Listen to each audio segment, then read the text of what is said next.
Alors, quatrièmement, respirer dans l'Esprit Saint. Sachez que la prière est la respiration de l'âme. Depuis le jour de la Pentecôte, nous prions dans le souffle même de l'Esprit Saint. Donc, vous n'allez pas me contrarier quand je vous dis la respiration est la vie. Vous êtes d'accord? Bon, on ne respire pas pour le plaisir de respirer. On respire pour vivre. De même, l'Esprit Saint n'est pas donné pour qu'on en jouisse, il est donné pour aimer toute notre vie. Et au premier chef, notre prière. Alors, une est un verset du psaume 118, verset 131. La respiration est la vie. L'Esprit Saint est donné pour animer toute notre vie. En premier, notre prière. J'ouvre mes lèvres pour accueillir le souffle et je suis entraînée vers tes commandements. Voilà. Il est évident que là, la question c'est du souffle avec un S minuscule, c'est le poumon. Mais on le voit pour ainsi dire se transformer spontanément en une force d'un autre ordre, en un dynamisme psychologique. Aussi peut-on l'écrire avec un grand S, avec une majuscule, c'est-à-dire le Saint-Esprit. Je redis, donc pensez à, quand on dit, je vais dire souffle, c'est avec un grand S. J'ouvre mes lèvres pour accueillir le souffle et je suis entraînée vers tes commandements. L'autre phrase est de Saint Paul, Romains chapitre 8, verset 14. Ceux qui sont en mouvement par le souffle de Dieu, ce sont eux les enfants de Dieu. Voilà, cette fois, on est dès le départ sur le plan des réalités spirituelles. Et il se déclenche un mouvement de pensée inverse par rapport au premier verset. C'est un mouvement de l'intérieur vers l'extérieur. Être mis en mouvement par le souffle de Dieu.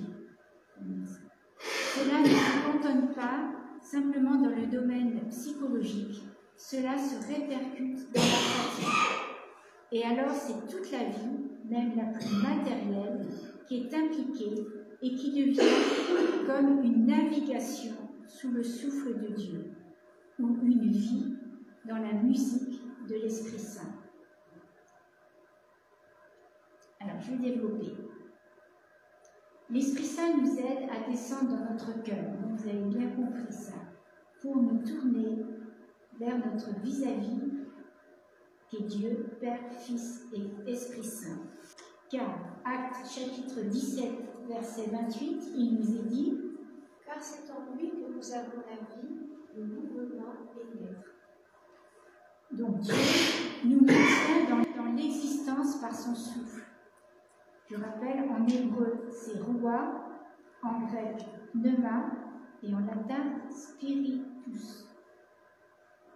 Donc, ce qui veut dire bien respirer, c'est accueillir le souffle de l'Esprit Saint qui unifie les trois dimensions de notre être, le corps, l'âme et l'esprit. Bien respirer, c'est accueillir le souffle de l'Esprit. Si nous commençons la prière dans l'agitation, il va être difficile pour nous de nous concentrer, de nous recueillir. Et comme l'exprimait saint Augustin dans ses confessions, il nous est dit « Seigneur, tu étais au-dedans de moi, et moi j'étais en dehors. » Donc la respiration, on est d'accord, c'est un moyen pour se détendre, aller vers l'intérieur pour se rendre disponible à l'action de l'Esprit Saint. Même si nous sommes engloutis par des flots de pensée, et ça nous arrive à tous, nous prenons conscience de notre pauvreté et nous ouvrons à la miséricorde divine. Alors écoutez bien, ça c'est important. Il ne s'agit pas en descendant en nous d'accueillir le vide, il ne s'agit pas dans la prière d'accueillir le vide, mais d'accueillir l'amour de Dieu. On accueille l'amour de Dieu. Dieu qui est répandu en nous par l'Esprit Saint. Donc, assis à genoux, debout, coucher, nous pouvons apprendre à respirer de bas en haut calmement. Donc, je vous expose et après on fera l'exercice physique. Donc, on inspire par le nez en partant par le bas de l'abdomen, on gonfle l'abdomen qui soulève le thorax. Et on va expirer dans le sens contraire, profondément par la bouche, en repartant de l'abdomen. On remplit lentement les poumons d'air en accueillant l'amour de Dieu. On inspire ou expire en disant intérieurement Abba ou Jésus. On peut dire aussi souffle de Dieu en inspirant et en expirant reçois mon esprit. On respire ainsi le souffle même de Dieu. Nous pouvons aussi nous exercer à une prière trinitaire en disant, on inspire en disant Père et on expire en disant en ton Fils. On inspire donne-moi et on expire ton esprit. Donc, la prière, c'est Père en ton Fils, donne-moi ton esprit en 2 inspires et 2 expires. Donc je vous invite à fermer vos yeux. On va faire cet exercice pratique de respiration physiquement, mais nous on le transpose spirituellement en disant, on inspire souffle de Dieu et on expire reçois mon esprit. Alors je le dis et on le fait en même temps. On inspire en disant souffle de Dieu. On est parti de l'abdomen, on soulève le thorax, les poumons sont pleins, et on expire par la bouche doucement, reçois mon esprit. On recommence plusieurs fois. Souffle de Dieu. Et on expire doucement, reçois mon esprit. On inspire sur la prière souffle de Dieu et on expire, reçois mon esprit.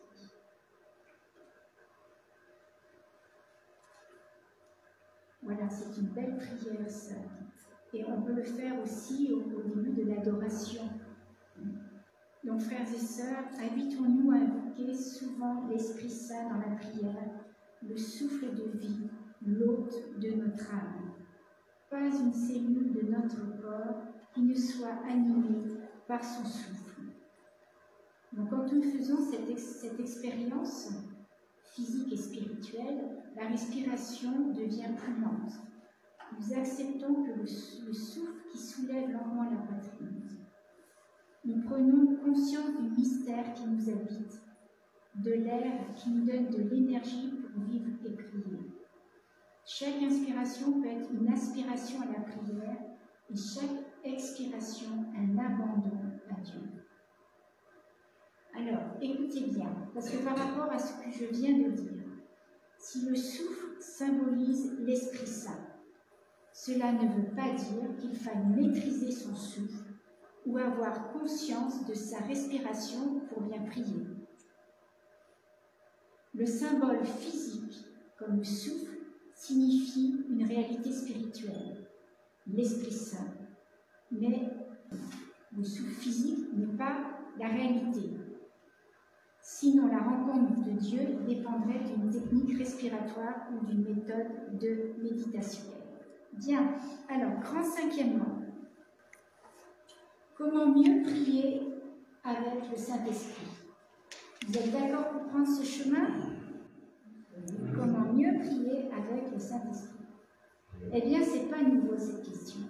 C'est une question qui préoccupait déjà les disciples à l'époque de Jésus, en Luc chapitre 11, verset 1. Apparemment, les maîtres et les rabbis de cette époque faisaient des enseignements sur la prière. Et on sait que Jésus aussi a fait un enseignement sur la prière, et c'est comme cela qu'il nous a proposé de prier le Notre Père. Il a expliqué aussi comment être dans des bonnes conditions pour prier. En Matthieu chapitre 6, versets 5, 15 et suivants. Quand vous priez, ne soyez pas comme les hypocrites. Ils aiment pour faire leur prière à se camper dans les synagogues et les carrefours afin qu'on les voie. En vérité, je vous le dis, ils tiennent déjà leur récompense. Pour toi, quand tu pries, retire-toi dans ta chambre. Ferme sur toi la porte et prie ton Père qui est là dans le secret. Et ton Père qui voit dans le secret te le rendra. Dans vos prières, ne rabâche pas comme les païens. Ils s'imaginent qu'en parlant beaucoup, ils se feront mieux écouter. N'allez pas faire comme eux, car votre Père sait bien ce qu'il vous faut avant que vous lui demandiez. Donc priez ainsi, notre Père. Alors, je vous réserve une petite surprise. On m'a envoyé cette petite vidéo il n'y a pas longtemps. C'est pas tout à fait fini. C'est une dernière petite chose à te dire. Qu'apporte ton âge? Qu'apporte ta provenance? Qu'apporte ton passé? Dieu attend ta prière. Il est la solution pour ton cœur. Il te demandera rien du tout. Juste un cœur sincère. Alors fais-le dans le secret de ta chambre.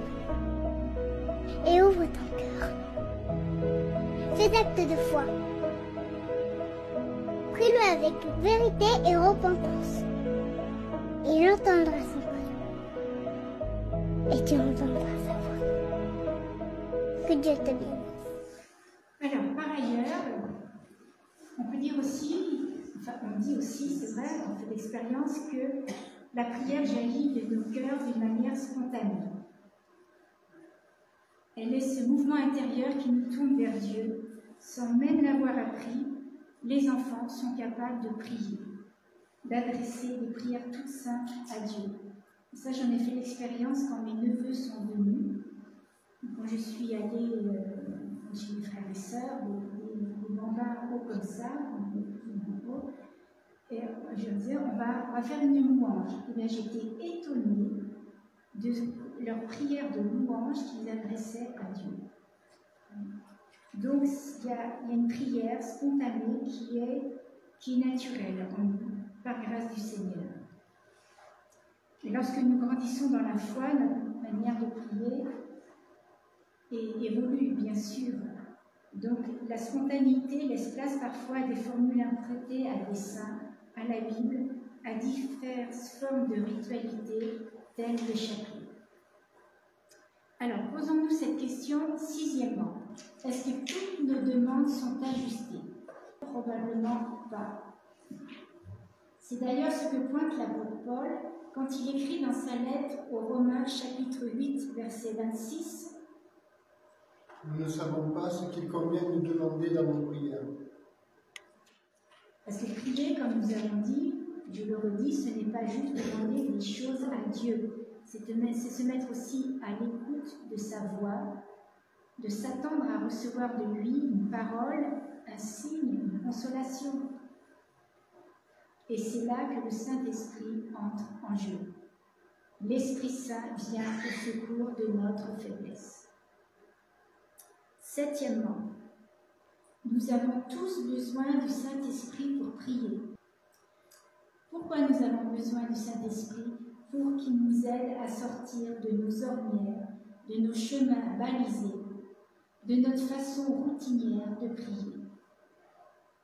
Quand nous prions uniquement selon nos émotions, nos pensées, nos désirs, on pourrait dire que notre prière reste collée à notre âme et elle peine à s'élever vers Dieu. Mais quand nous faisons taire notre âme et que nous faisons la place à l'Esprit Saint, c'est-à-dire l'Esprit Saint uni à notre esprit, alors la prière devient comme une respiration entre Dieu et nous. Parfois, les mots se taisent. Il nous est dit, dans la Bible, l'Esprit lui-même intercède par des soupirs inexprimables, nous dit l'apôtre Paul. Ce qui importe, c'est que notre cœur se tourne entièrement vers Dieu. Il ne s'agit donc pas de s'adresser au Saint-Esprit seulement, mais de prier avec l'Esprit Saint. Vous comprenez la différence? Il ne s'agit donc pas de s'adresser au Saint-Esprit, mais de prier avec l'Esprit Saint pour qu'il inspire et guide notre prière. Alors, grand huitième, l'Esprit prie au travers de nous. Savez-vous qu'il y a quelqu'un qui sait parler à Dieu et qui en plus sonde le cœur de Dieu? C'est l'Esprit Saint. 1 aux Corinthiens, chapitre 6, verset 19, il nous est dit: ne sommes-nous pas le temple de l'Esprit? Oui, nous avons cette grande joie d'être le temple de l'Esprit Saint depuis notre baptême. Le cardinal Yves Congar dit: l'Esprit Saint habite en nos cœurs. Et ce qui est merveilleux, il est lui-même prière, imploration, louange. Il est notre union à Dieu et pour autant notre prière. Donc le Saint-Esprit peut prier au travers de nous, avec une intensité qui dépasse de loin notre manière habituelle de prier. Ce peut être pour un besoin que nous avons déjà ressenti ou pour un besoin dont le Saint-Esprit nous rend conscients en guidant nos pensées et nos sentiments. C'est-à-dire qu'à ce moment-là, la prière jaillit du fond de notre cœur, du fond de notre âme, avec impétuosité. L'Esprit plaide avec Dieu pour nos besoins et pour ceux des autres. Il peut arriver aussi que lorsque nous prions, nous sentions un fardeau, comme si ce besoin désespéré était le nôtre. Ce qui veut dire l'Esprit peut prier au travers de nous en pleurant sur un certain besoin que nous sentons, ou pour quelqu'un d'autre, même si nous ne le comprenons pas. Hébreux chapitre 5, verset 7. C'est lui qui, dans les jours de sa chair, offrit à grands cris et avec larmes des prières et des supplications. De même, aussi l'Esprit vient en secours de notre faiblesse, car nous savons peu demander pour prier comme il conviendrait. Mais l'Esprit lui-même prie pour nous en des gémissements ineffables, qui ne peuvent être exprimés par les paroles. Et celui qui sonde les cœurs connaît quel est le désir de l'Esprit. Il sait qu'il intercède selon Dieu pour des saints. Donc comprenons bien qu'il arrive que le Saint-Esprit désire prier au travers de nous. Et cela peut être aussi dans une langue que nous ne connaissons pas, mais que lui et Jésus connaissent, la glossolalie. Paul fait mention de cette prière par l'Esprit, appelée glossolalie ou chant en langue ou parler en langue. En 1 Corinthiens, chapitre 14, versets 1 et 2, il nous est dit: celui qui parle en langue ne parle pas aux hommes, ni à Dieu, car personne ne comprend. Il dit en esprit des choses mystérieuses. Donc, posons-nous la question, qu'est-ce que le chant en langue ou la glossolalie? Le chant en langue ou la glossolalie, donc prenons déjà bien conscience que c'est marqué dans la Bible. C'est Dieu qui nous le donne. Et si c'est Dieu qui nous le donne, c'est que c'est bon pour qui? Pour nous. Tout ce que Dieu met à notre disposition nous donne, c'est bon pour nous. Donc le chant en langue ou la glossolalie, c'est une expression surnaturelle inspirée par l'Esprit Saint, dont la particularité est que celui qui s'exprime le fait en des termes qu'il ne comprend pas, qu'il n'a jamais appris. C'est un don simple de Dieu, de base, mais peut-être souvent difficile à accepter, parce qu'on peut toujours contrôler. C'est sûrement le plus étrange des dons spirituels que le Seigneur nous donne. Mais quand on le pratique, on ne trouve plus du tout ça étrange. On le pratique dans sa prière personnelle, car il permet de louer Dieu et de le glorifier librement sans être limité par sa propre langue, par des mots. Quand vous dites à quelqu'un, le mari à sa femme, la femme à son mari, je t'aime, on voit bien que les mots sont faibles et qu'on voudrait exprimer quelque chose de plus fort. Et bien là, c'est pareil avec Dieu qui est l'amour. On veut exprimer notre amour qui passe par l'Esprit Saint. Donc on peut dire aussi que c'est le seul don qui ne soit pas donné au profit des autres directement.